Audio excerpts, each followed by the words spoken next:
Көз карандысыз жана адилеттүү сот системасын түзүү. Мындай максатта аракеттер жасалганы менен элдин сотторго болгон ишеними төмөн. Демек натыйжа болгон жок. Судьялар мыйзамдуулукту сактоо жана бузулган укуктарды калыбына келтирүү милдеттерин так аткарбай келет. 2010 жылдан кийин сот реформасы баштаган. Ошондо сот реформалуу кеңеш түзүлгөн президенттин алдында. Бир топ бир нече иштерди алар жасаган. Ушундай эле көп акча каражаттар ошого бөлүнгөн. Бюджеттен жана ушундай эле башка мамлекеттерден акчалар бөлүнгөн ошо сот реформасы натыйжасы болсун деп. Бирок тилек каршы толук кандуу натыйжа алган жокпуз. Бул биринчиден элдин арасында сотторго ишеним жок деп эсептейбиз.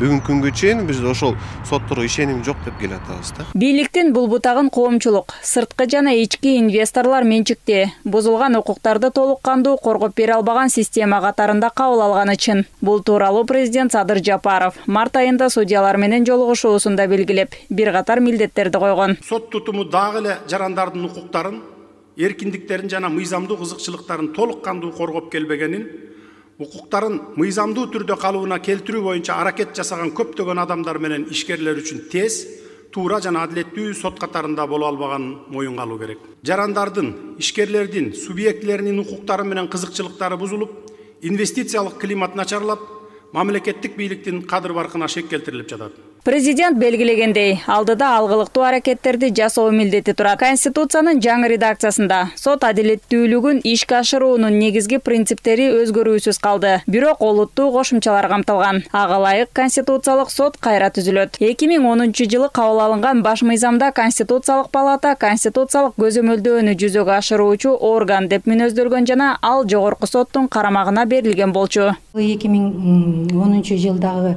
Конституцияда Конституциялык палата жогорку соттун составында кирип турган болсо, азыркы ал өзүнчө жогорку сот бийлиги болуп, жаңы 2010 жылга чейинки болгон Конституциялык сот жандандырылды. Сотторду тандоо кеңешинин ордуна сот адилеттигинин иштери боюнча кеңеш пайда болот. Бул судьяларды тандоодогу коррупциялашкан системага бөгөт болуп, соттор менен байланышкан терс көрүнүштөрдү жоюу, жалпы тутумду туңгуюктан чыгарат деген үмүт. Сотторду тандоо боюнча комиссиясы абдан мындай көп претензия болду ал жака.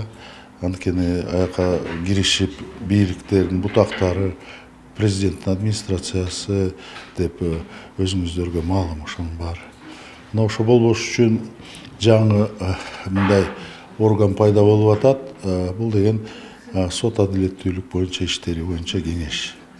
Анын түзүмү 3/2 соттор өзү, анан кийин президенттин өкүлү, жогорку кеңештин, курултайдын жана юридикалык коомчулуктун өкүлдөрү да. Мамлекет башчысы сот адилеттигинин иштери боюнча кеңештин сунушу менен жогорку соттун жана Конституциялык соттун судьяларына талапкерлерди парламентке сунуштайт. Анын негизинде депутаттар судьяларды шайлайт же кызматтан бошотот. Соттун жана Конституциялык соттун төрагаларын биринчи сот кеңешинин сунушу боюнча жана жогорку кеңештин макулдугу боюнча ошондон кийин анан президент дайындайт да. Мына ошон үчүн ушул жерде 3-чү негизде бул деген жогорку кеңештин ролу абдан мындай орчундуу болуш керек да. Депутаттын статусу дагы абдан кыйын депутаттар келиш керек. Макулдук берет же бербейт деген принципиалдуу депутаттар болуш керек. Жогорку соттун судьяларына талап күчөтүлгөн. Бул кызматка талапкерлер юридикалык кесиби менен 15 жылдан аз эмес. Анын ичинде судьялык кызматта 5 жылдан кем эмес иштеши керек. Демек сапатка көңүл бурулат. 2010 жылдагы Конституцияда жогорку соттун судьясы болуп 40 жаштан 70 жаштагы жарандар, 10 жылдык юридикалык стажы бар жарандар боло ала турган болсо, азыркы учурда жаңы Конституцияда 15 жылдык стаж каралды. 15 жылдык стаж, юридикалык стаждын ичинен 5 жылы сөзсүз түрдө ал соттук стажы болушу керек. Эми сот системасынын бюджети сот бийлиги тарабынан өз алдынча түзүлөт жана республикалык бюджетке киргизилет. Сот адилеттигин жүзөгө ашыруу боюнча ар кандай кийлигишүүлөргө тыюу салынат. Судьяга таасир көрсөтүүгө күнөөлүү адамдар мыйзамда каралгандай жоопкерчилик тартат. Азыр мына Садыр Нуркожоевич президент айтып атат. Соттор сиздер таза иштешиңер керек. Ак үй боло, көк үйдү карабай, өзүңөр адилеттүү чечимдерди чыгарышыңар керек. Элге жардам берүү максатында иштешиңер керек деген максатты койду. Жыйын өткөрүлдү. Мына бүгүнкү күндө президент алдында абдан чоң кеңеш түзүлдү. Ошол кеңештин алдына койгон максаттар аябай чоң. Бул биринчиден эксперттик топтор бүт мыйзамдарды кайрадан карап чыгыш керек. Мыйзамдар жаңы конституцияга ылайык ошого туура келиш керек да. Бул биринчиден. Ошондой эле өкмөткө караштуу мыйзам, конституциялык мыйзам карап, жаңы жогорку кеңеш караштуу мыйзамдарды бүт толук кандуу мындай айткандай мыйзамдардын ревизиясы болуш керек. Соттук укуктук реформанын алкагындагы иш-чараларды ыкчам жана натыйжалуу ишке ашыруу үчүн тиешелүү түзүмдөрдүн ортосундагы өз ара аракеттенүүнү күчөтүү маанилүү. Бул багытта президент Садыр Жапаров сот жана укук коргоо ишин өркүндөтүү маселелери боюнча кеңеш жөнүндө жарлык чыгарган. Кеңеш сот жана укук коргоо ишине, анын ичинде аткаруу өндүрүшүнө жана жазык аткаруу системасына тиешелүү ченемдик укуктук актыларды өркүндөтүү боюнча стратегиялык долбоорлорду даярдайт. Президент Садыр Жапаров судьяларды тандоо кеңешинин мүчөлөрү менен болгон жолугушууда Фемида өкүлдөрү мыйзамдуулукту сактоо жана бузулган укуктарды калыбына келтирүү боюнча милдеттерин толук аткарбай жаткандыгына токтолду. Жаңы түзүлгөн кеңештин курамын карап көрсөк, бардыгыңар сот тутумуна тиешелери бар адамдар экенсиңиздер. Айрымдарыңыздар азыркы мезгилде судья болсоңор, калгандарыңыздар судья болуп иштегенсиздер, юристтерсиңер барыңыздар. Мен ишенем сиздер таза, так, адилеттүү, мыйзамдуу чечим чыгара турган сотторду тандап бересиздер деп. Бул сиздердин сот тутумунун келечеги үчүн болгон жоопкерчилигиңиздерди эки эсе арттырат. Атамекендик сот системасы кандай абалда экенин мен айтпасам деле жакшы түшүнүп турасыздар. 30 жылдан бери ар кандай соттук, укуктук реформалар жасалып келсе дагы, сот органдарыбыз өздөрүнүн эң негизги милдеттерин, мыйзамдуулукту сактоо жана бузулган укуктарды калыбына келтирүү боюнча милдеттерин так аткарбай келишет. Мындай абалдан тез аранын ичинде чыгышыбыз зарыл. Мыйзамдуулукту жана өлкө жарандарынын укугун коргой ала турган күчтүү жана акыйкат сот бийлигин түзүү эң биринчи кезекте аткарыла турган милдеттер. Анткени сотторго ишенбөөчүлүк, негативдүү тенденциялар мамлекеттүүлүктүн негиздерине, жалпы эле улуттук коопсуздукка залал тийгизбей койбойт. Соттордо бошоп калган кызмат орундарына талапкерлердин арасында тандоону өткөрүшүңүздөр керек болуп жатат. Демек жумушуңар көп. Акыркы учурда биздин алгачкы максаттарыбыздын бири бул конституциялык түзүлүштүн негиздеринин кол тийбестигин реалдуу түрдө камсыздаган, укуктук тартипти, экономикалык мейкиндиктин биримдигин, жарандардын жана юридикалык жактардын мүлктүк жана мүлктүк эмес укуктарын коргой ала турган, башка мамлекеттик бийлик бутактарынан көз каранды эмес болгон күчтүү жана ачык айкын сот бийлигин түзүү. Сиздердин алдыңыздарда чоң миссия, көз каранды эмес чыныгы адилеттүү сот бийлигин түзүүгө реалдуу салым кошуу миссиясы турат. Демек, сиздерде сот бийлигинин өнүгүү тарыхында калуу толук мүмкүнчүлүгүңүздөр бар. Мен сиздерди ошол мүмкүнчүлүктөн пайдаланып калууга чакырам. Жалпы сот тутумунун ишине таасир этүү үчүн негизги факторлордун бири сотторду тандоо процесси. Бийликтин бул бутагын натыйжалуу реформа жасоо Конституциянын жаңы редакциясында камтылган. Белгилей кетсек, Конституциянын жаңы долбоору күчүнө киргенден тарта судьялардын кызмат ордуна талапкерлерди тандоо сот адилеттиги иштери боюнча кеңеш тарабынан жүргүзүлөт. Ал түзүлгөнгө чейин бул функцияны аткаруу судьяларды тандоо кеңеши тарабынан улантылат. Талапкерлерди тандоодо бизде Кыргыз Республикасынын Сотдор кеңеши тарабынан бекитилген жобо бар.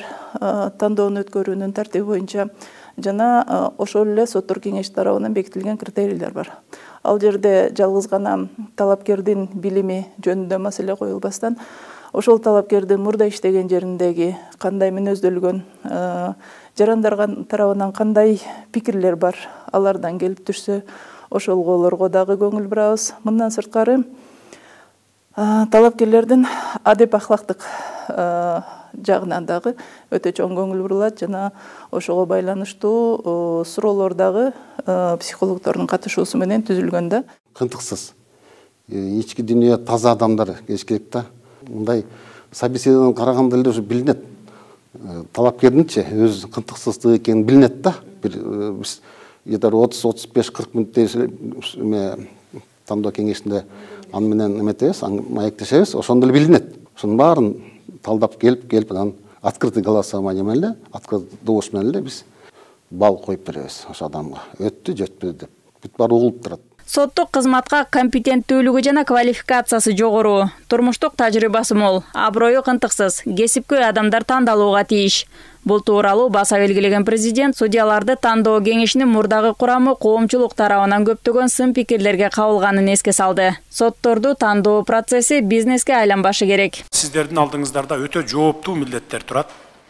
Сотторду тандоо боюнча мурдагы кеңештин мүчөлөрүнүн дарегине коомчулук тарабынан терс маанидеги көптөгөн сын пикирлер айтылып келген, ар кандай иш-чаралар дагы болгон.